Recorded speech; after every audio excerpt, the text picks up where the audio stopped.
ராசிக்காரர்கள் ஜென்மத்தில் சனி இன்னும் 2.5 வருஷம் இருக்குது. 7.5 வருஷத்தில் சனியில் 7.5 சனியில் இன்னும் 5 வருஷம் இருக்குது. அதில் இன்னும் 2.5 வருஷம் ஜென்ம சனி. Exercise, தோப்புக்கரணம், stretches. 4ல் குரு. தொழில் டெவலப் ஆகிடும். உறவினர்களுடைய தேகம் இருக்குது. தாய் வழி உறவு, தந்தை வழி உறவு, பெரியவங்க, அப்பா அம்மா, தாத்தா பாட்டி, மாமா எல்லாருடைய எழுத்து பார்த்துக்கணும். துணை அல்லது துணைவியாருடைய தேகாருக்கும் கொஞ்சம் கவனமாக பார்த்துக்கணும். உங்களுக்கே 1 நாள் 2 நாள் ஹாஸ்பிட்டல் இருந்துட்டு வரக்கூடிய இது வரும். ஆனால் சந்தோஷமாயிடும். அந்த பெரிய ஒரு பயம் இருந்தது போயிடும். சுபவிரயம் ஏற்படும்.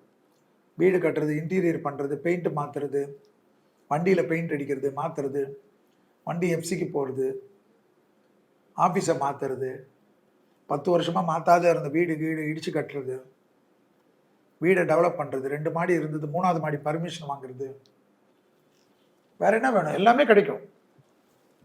ஆச்சரியமாக இருக்கும்.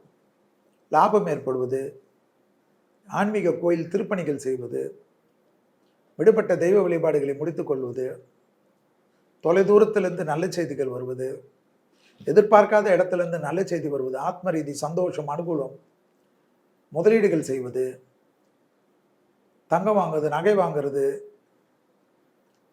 பெரிய அளவுக்கு நிலத்தில் இருந்த பாதிப்பு நிவர்த்தி ஏற்படுவது, சர்ஜரி பண்ணலாமா 1 நாள் 2 நாள் ஆகுன்றாங்களே பயம் இருந்தது, அந்த அமைப்பெல்லாம் மாதிரி டக்குன்னு போய் சர்ஜரி பண்ணிக்கிறது, மூக்கு கோணையாக இருந்தால் அது சரி பண்ணிக்கிறது, காஸ்மெட்டிக் பண்ணிக்கிறது, நல்ல அழகாகிறது, அஷ்டலட்சுமி கடாட்சம் கிடைப்பது, எல்லாம் கிடைக்கும். ஆனால் என்ன பண்ணணும்? எக்ஸசைஸ் பண்ணணும். எக்ஸசைஸ் பண்ணலன்னா சரியாக வராது. ஜென்மத்தில் இருக்கக்கூடிய சனி பதட்டத்தை ஏற்படுத்திடுவார். வாகனத்தில் மட்டும் வித்தை காட்டக்கூடாது.